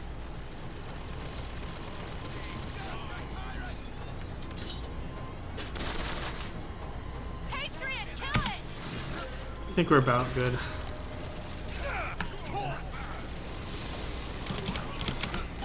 Oops. I may be the one who strikes you down to it, but you've always had a knack for self-destruction. I definitely have some time to save on that gold. To say, you won't beat me to the punch. Now, coming up here, we have another really cool skip. So we're going to do this little section as fast as we can. Oh, accidentally dropped me down to the skyline. It's okay. Just have to run up here manually. Usually you can do a couple charges. So we're going to get ourselves low at health to do a really cool skip here. First we're going to jump down here so we can activate the skyline up here. We normally shouldn't be able to come up here, but we can anyway. So we're in an area that we shouldn't be at right now. And if we hop down here and to this area, we can go clip through some walls and go to an area on the other side of the door that we were supposed to go through. So here we have to kill ourselves and open this door at the same time, and unfortunately we didn't get it the first time. Oh, no, we did. Okay. It didn't look like we did, but I'm pretty sure we did, so I'll be able to confirm in just a second. This is my town. Okay, yeah. So I was able to activate the door and kill myself on the opposite side. And that, for some reason, when you kill yourself and activate the door like that, the game gets really confused about, like, When I was little, I used to be able not just to open tapes. your character's collision. So you can actually, like, get through a couple different things. Like Elizabeth right here, you can creepily look inside her head. And then there's a door that we're able to just walk right through instead of wait for a lockpick. So it actually saves quite a bit of time just because we don't have to No. This is between deal with waiting for the cutscene and waiting for her to pick the lock. I need to do this. But you'll see, like, up here, this cutscene's happening. Normally we couldn't walk through here because we would collide with everything. We can walk through this door. We can walk through some doors up here as well. These doors, like, they would open up for you, but you can just kind of walk through them at the same time. So usually I walk up here and I check a couple things for any ammo or salts or whatever they want to give me. But yeah, so the next section is up through here, but it doesn't load in until you kill Comstock, so you can't just run through it. But once we kill Comstock, we can just run straight up there. And it saves the time of having to pick that lock.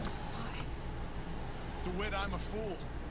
I've sent mighty armies to She's like stop way you. off. That's really weird. I rained fire on She's supposed to be over there. you. I did all of that to keep I've never seen that. when all I needed was to tell her the truth. Ask him, child. Ask him what happened to your finger. Ask DeWitt. Oh yeah, she just pops right in the right spot. Daughter, you son of a bitch. And you So yeah, we have to do this cutscene to load in the next tell me. thing we need to activate. Otherwise, we would be able to skip this whole part too. But the wheel that we need to activate doesn't load in until this is already done. And you put it on me. Booker, stop it! Killed him. What did he mean? So we could run up to these Tell me, stairs. what did he mean about my finger? I just assumed you were born. And then we can run through that door instead of having to activate it or use a lockpick. And it's pretty interesting. The cutscene that was playing while I was running around, there's a scene where like your nose bleeds, so you touch your nose. And if you activate this wheel as you were touching your nose, you'll crash the game. So you have to be a little quick. It's pretty hard to be that slow that you wouldn't get here fast enough. But yeah. And you can clip through this little statue over here for this funny cutscene. Oh, Liz. Oh, jeez.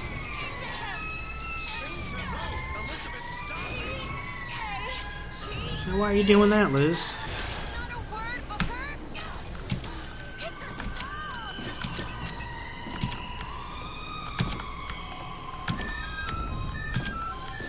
And coming up here is the final fight of the game. A lot of people have trouble with this fight, including me. Like, I definitely need a lot of practice on it. But I finally took the time to figure out like a good strat to do, and it helps me get consistently okay times. But before that, it was like just kind of random. Just try and do whatever you can, because this fight can really mess with you if you don't do it the right way. Go! Go, go, go! Booker, he'll help us. We can use him against the Vox fleet.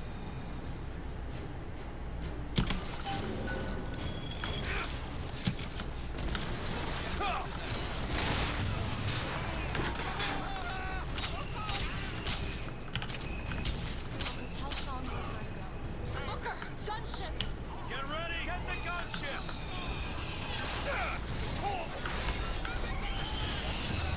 We're on the barge! I don't know if I got all those guys or not. Yeah, I did. Okay.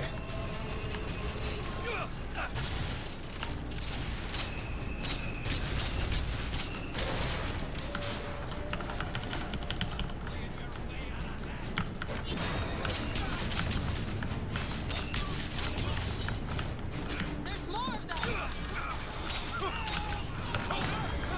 Oh, I actually didn't kill one of the guys. That's okay. Didn't lose me any time or anything. Tell me where to send So if you do that section fast enough, you can actually get two cutscene or two dialogue things to overlap each other. So that's what you're hearing right now. Pretty funny. So I'm setting traps for the next fight here. I've got ammo! Here! Nah, Timing. not really. For some reason it wasn't letting me activate it. Over there! We need this thing to make it to Monument Island.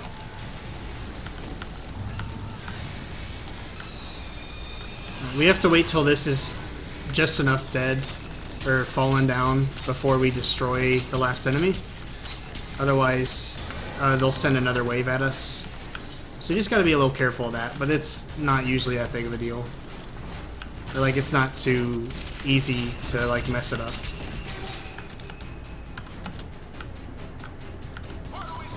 Okay.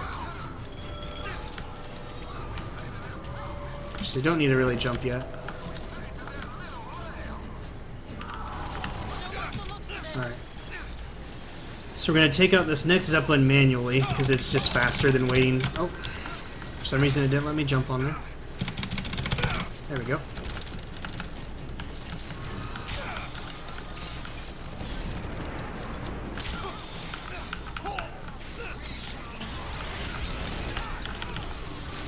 Activate this to destroy this Zeppelin, and then there's one last Zeppelin we have to take care of.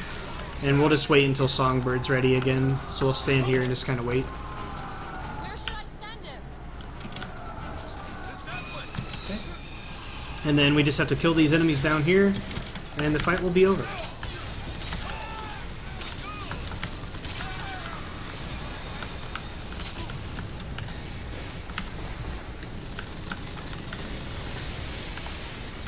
So you're not in too much of a rush to kill off these enemies because you have to wait for the Zeppelins to fall.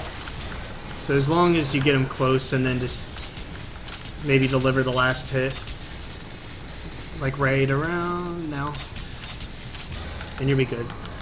And we don't need any more ammo, health, anything. The fights, that was the last fight, anything that we really have to do. The last portion of the game is mostly just walking and cutscenes.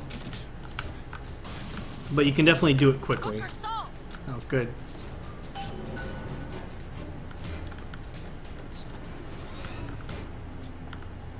So yeah, this fight's super weird, and then this section is super weird too. Sometimes it takes a lot longer than it should.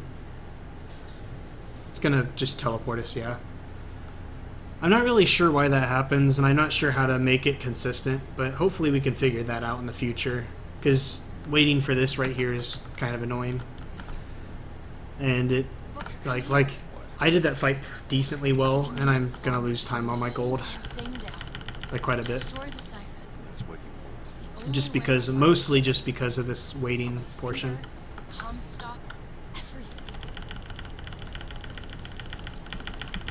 Alright. So for the most part, that is the majority of the run. The last section of the game, for a very long time, had only been run from this area to this area, and that's it. Like, just run from point A to point B, watch a cutscene, rinse, repeat, for the last 11 minutes of the run. But recently, I think like a day or two ago, the world record holder named Distortion2 actually found a 10-second skip in the final section of the game. So there is something that is dependent on your skill level, a little bit. It's mostly pretty easy to do. And I'll explain it a little bit when it comes up.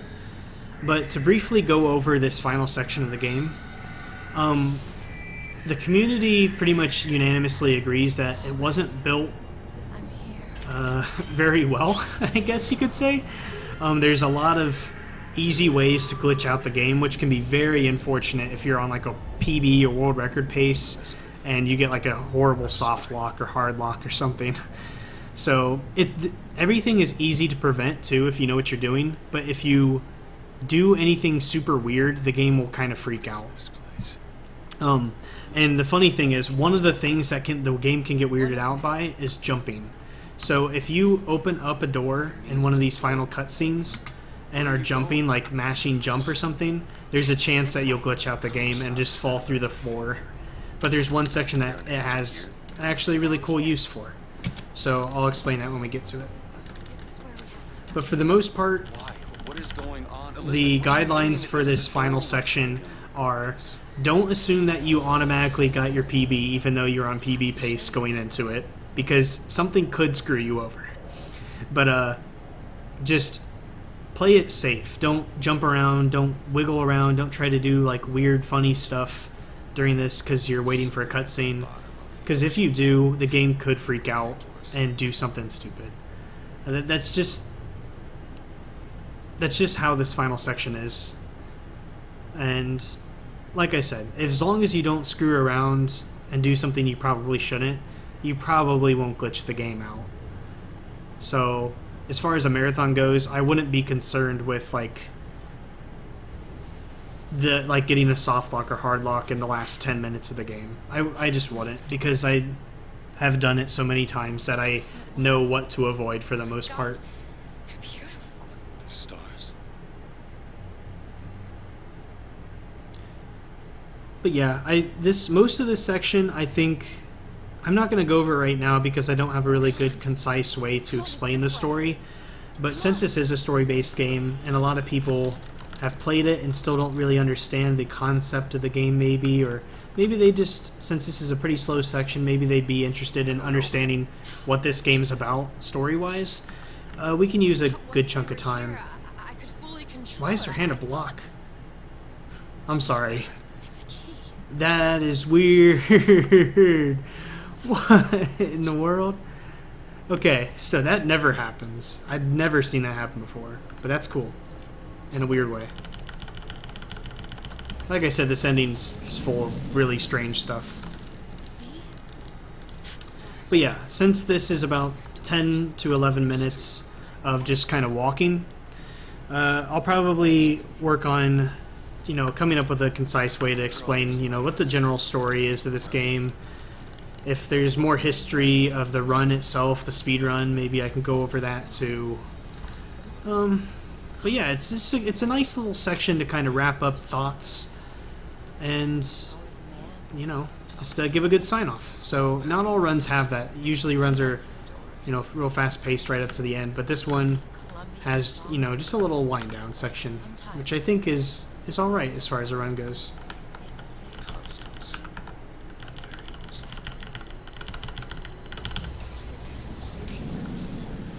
Alright, so this is the last section that we have to go through before we do the glitch.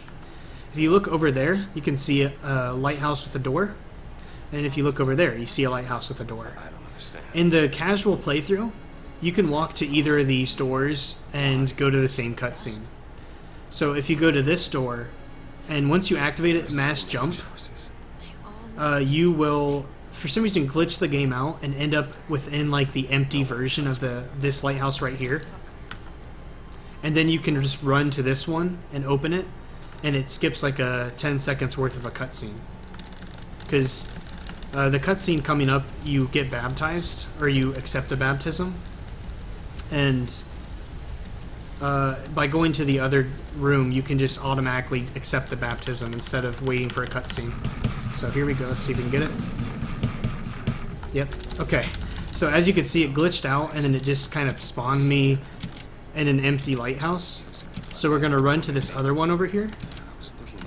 And you can see, the game's completely confused at this point. It really doesn't know what's going on. But this door right here has the same cutscene. And for some reason, you can just automatically come over here and activate the baptism. And that cuts out, I think we've predicted about 10 seconds for sure, but maybe even 12 seconds. And that was just discovered maybe 2 days ago. So it's really cool. I'm really excited to see if we can find more stuff like that, because it's just, not only is it a time saver, but it's so weird that it works that way. So really cool skip found by Dist. Dunk in the river's gonna change the things I've done. Let's get out of here. Hey, look. These doors of yours, they're all tears, right? We'll open one up. Open one up to Paris. I want to be shut of all this. Not until we find Comstock. Comstock's dead. No. I'm really surprised at that box on her hand. I've never seen that.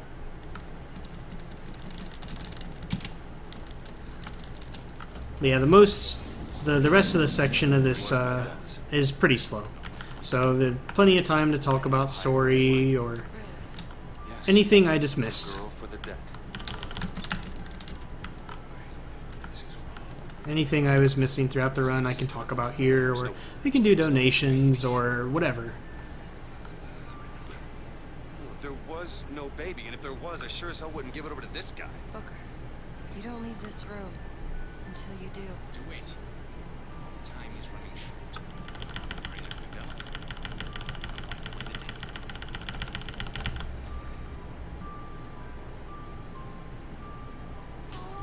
Go ahead. No. You can wait as long as you want. Eventually you'll give him what he wants. How do you know all this? I can see all the doors.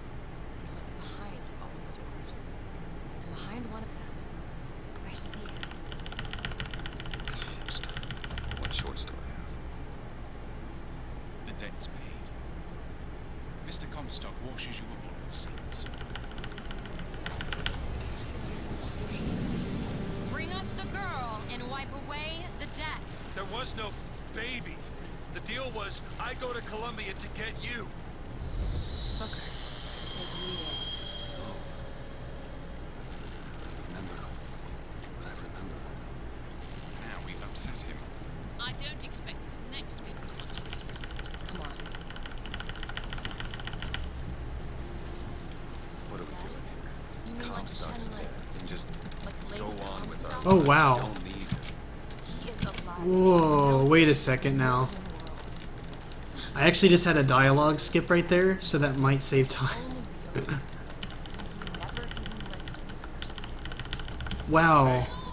Okay. Hey, the deal's off, you hear me? You guys are getting the maximum treatment here.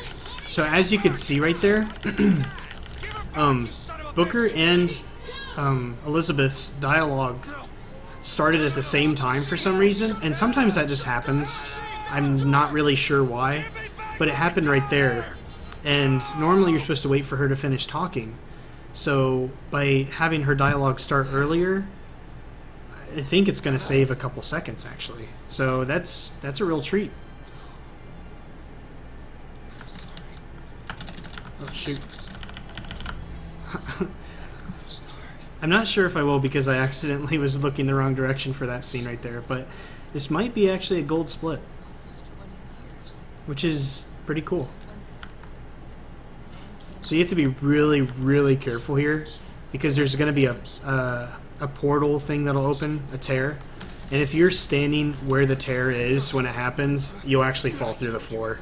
So you don't want to be standing right where this tear is going to appear.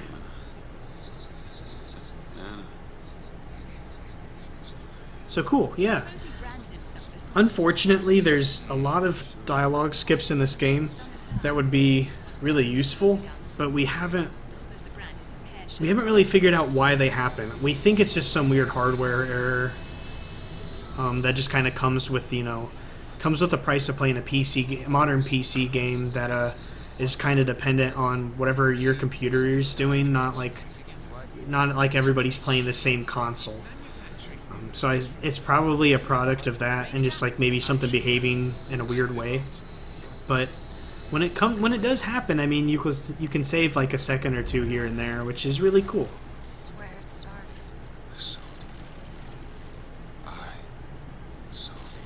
To your credit, you did try to weasel out of the deal. This is all Comstock's fault.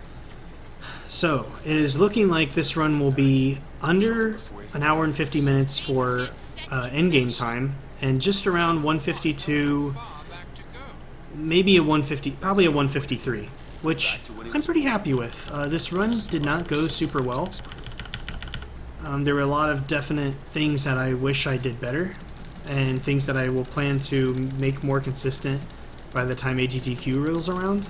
So I would venture to say that you could probably expect a much better time come AGDQ. And yeah, I did get I got a 3.6 second gold. Sure. Yeah, I would expect that my estimate could probably hover around a 155. I'd probably put it a little higher actually now that I think about it, because a 153, this run was nearly worst case scenario. I could say Back here. This isn't the to be same super place. safe, Of course it is, I remember. I'd probably put my estimate at about a 157, but I would not expect it to get that high, especially when I eliminate the major RNG element of the run, which is grinding for Hill Runner's hat. Born again. As long as I just focus on my consistency for the tricks, I believe I can get a run like this, or much, much better, nearly every run, so I feel like that is something that you guys could expect should you accept this into a marathon. So I really want to thank you guys for taking the time to watch this near 2-hour run. It's a very entertaining run. A lot of people really like to watch it, and I mean, it can fill pretty much any slot. So it's a popular game. Perhaps people want to see it during like a nice modern FPS games block, maybe a graveyard shift run, maybe an early run, maybe a late, like a midday run. It can pretty much fit anywhere because it fits a lot of different things. It's a very chill category that could fit that graveyard run, or it's a modern game that a lot of people like and maybe want to see broken apart, so maybe it could fit in a nice block somewhere. So I think there's a lot of opportunity for this run at AGDQ. And with the new skips and new opportunities to save time, I guarantee that you'll see a run that is better than what was shown at SGDQ. And yeah, that's pretty much all I have to say. So I really hope you guys seriously consider this run. And yeah, I hope to see you guys at AGDQ.